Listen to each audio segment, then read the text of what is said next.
പശ്ചിമേഷ്യയിൽ സംഘർഷം കനക്കുന്നതിനിടെ ഉത്തര കൊറിയ അത്യാധുനിക ശേഷികളുള്ള പുതിയ യുദ്ധക്കപ്പൽ അനാവരണം ചെയ്തും ക്രൂയിസ് മിസൈൽ പരീക്ഷണം നടത്തിയും ആണവായുധ പദ്ധതികൾ പ്രഖ്യാപിച്ചും സൈനിക ശക്തി പ്രകടമാക്കുകയാണ്.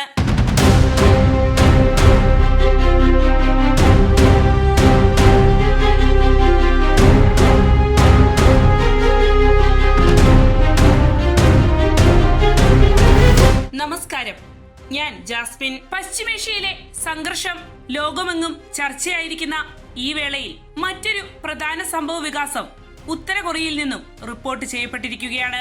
ഉത്തര കൊറിയൻ ഭരണാധികാരി കിം ജോങ് ഉൻ രാജ്യത്തിന്റെ പുതിയ യുദ്ധക്കപ്പൽ സന്ദർശിക്കുകയും അതിൽ നിന്നുള്ള ക്രൂയിസ് മിസൈൽ പരീക്ഷണത്തിന് നേരിട്ട് മേൽനോട്ടം വഹിക്കുകയും ചെയ്തതാണ് ആ സംഭവം. ഡിസ്ട്രോയർ യുദ്ധക്കപ്പലായ ചോഹ്യൂൺ ആണ് കിം സന്ദർശിച്ചത്.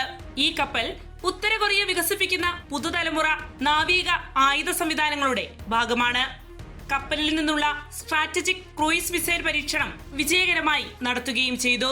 ഈ സൈനിക ദൗത്യത്തിന് നേരിട്ട് സാക്ഷ്യം വഹിക്കുന്നതിനായി 2 ദിവസമാണ് കിം ജോങ് ഉൻ മാറ്റിവെച്ചത്. ഉത്തര കൊറിയൻ നാവികസേനയ്ക്ക് ശക്തമായ ആക്രമണശേഷിയുണ്ടെന്ന് കിം ജോങ് ഉൻ പറഞ്ഞതായി KCNA റിപ്പോർട്ട് ചെയ്യുന്നു. പസഫിക് സമുദ്രത്തിൽ ഉത്തര കൊറിയയുടെ നാവിക ശക്തി വർദ്ധിപ്പിക്കുന്നതിനായി സേനയുടെ കപ്പൽപ്പടയെ നവീകരിക്കുന്നത് ഇനിയും തുടരും. യുഎസും സഖ്യകക്ഷികളും പ്രകോപനം തുടരുന്ന പശ്ചാത്തലത്തിൽ അത് കൂടുതൽ ശക്തമാക്കുമെന്നും കിം പറഞ്ഞു. ഉത്തര കൊറിയയുടെ പുതിയ ദേശീയ സൈനിക പദ്ധതിയുടെ ഭാഗമായി അടുത്ത 5 വർഷത്തേക്ക് ഓരോ വർഷവും 2ഓ അതിലധികമോ വലിയ യുദ്ധക്കപ്പലുകൾ നിർമ്മിക്കുമെന്ന് ഉത്തര കൊറിയ ഇതിനോടകം പ്രഖ്യാപിച്ചിട്ടുണ്ട്. വിദഗ്ധരുടെ വിലയിരുത്തലുകൾ പ്രകാരം പുതിയ ചോഹ്യൂൺ ക്ലാസ് ഡിസ്ട്രോയറുകൾ വിവിധ തരങ്ങളിലുള്ള ആയുധ സംവിധാനങ്ങൾ കൈകാര്യം ചെയ്യാൻ കഴിവുള്ള കപ്പലുകളാണ്. ആന്റി എയർ, ആന്റി ഷിപ്പ് ആയുധങ്ങൾക്കൊപ്പം ആണവശേഷിയുള്ള മിസൈലുകളും ഇവയിൽ ഉപയോഗിക്കാനാകുമെന്നാണ് ചൂണ്ടിക്കാണിക്കപ്പെടുന്നത്. ചോഹ്യൂൺ ക്ലാസ് ഡിസ്ട്രോയറുകളുടെ 2ാമത്തെ യുദ്ധക്കപ്പലിൽ നിന്നുള്ള വിക്ഷേപണം ഇക്കഴിഞ്ഞ വർഷം മെയ് മാസത്തിൽ പരാജയമടഞ്ഞിരുന്നു. അതേ തുടർന്ന് കിമ്മിന്റെ നിർദ്ദേശപ്രകാരം ആ വിക്ഷേപണ ദൗത്യത്തിന് പിന്നിൽ പ്രവർത്തിച്ച ഉദ്യോഗസ്ഥരെ കസ്റ്റഡിയിലെടുക്കുകയുണ്ടായി. അതിനുശേഷം 2025 ജൂണിൽ ആ യുദ്ധക്കപ്പൽ അറ്റകുറ്റപ്പണി നടത്തി വീണ്ടും വിക്ഷേപിച്ചുവെന്ന് ഉത്തര കൊറിയയുടെ സ്റ്റേറ്റ് മാധ്യമമായ KCNA റിപ്പോർട്ട് ചെയ്യുന്നു. ഉത്തര കൊറിയ കഴിഞ്ഞ കുറെ വർഷങ്ങളായി ബാലിസ്റ്റിക് മിസൈൽ വികസനത്തിലാണ് ശ്രദ്ധ കേന്ദ്രീകരിച്ചു വന്നിരുന്നത്.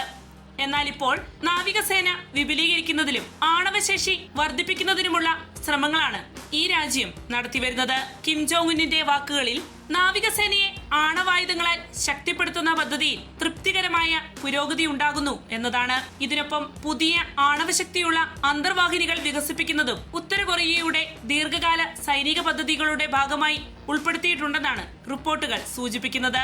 പശ്ചിമേഷ്യയിലെ സംഘർഷം, അമേരിക്ക ദക്ഷിണ കൊറിയ സൈനിക അഭ്യാസങ്ങൾ, ഉത്തര കൊറിയയുടെ മിസൈൽ പരീക്ഷണം ഇതെല്ലാം ചേരുമ്പോൾ ലോകരാഷ്ട്രീയത്തിൽ പുതിയ ആശങ്കകൾ ഉയരുകയാണ്. വിദഗ്ധരുടെ അഭിപ്രായത്തിൽ ഉത്തര കൊറിയയുടെ നാവികസേന ശക്തിപ്പെടുത്താനുള്ള ഈ നീക്കങ്ങൾ ഭാവിയിൽ ഏഷ്യ പസഫിക് മേഖലയിലെ സുരക്ഷാ സമവാക്യത്തെ ബാധിക്കാൻ സാധ്യതയുണ്ടെന്നാണ്. ഉത്തര കൊറിയയുടെ പുതിയ യുദ്ധക്കപ്പലും മിസൈൽ പരീക്ഷണവും ലോകത്തിന് നൽകുന്ന സൂചനയും അതുതന്നെയാണ്.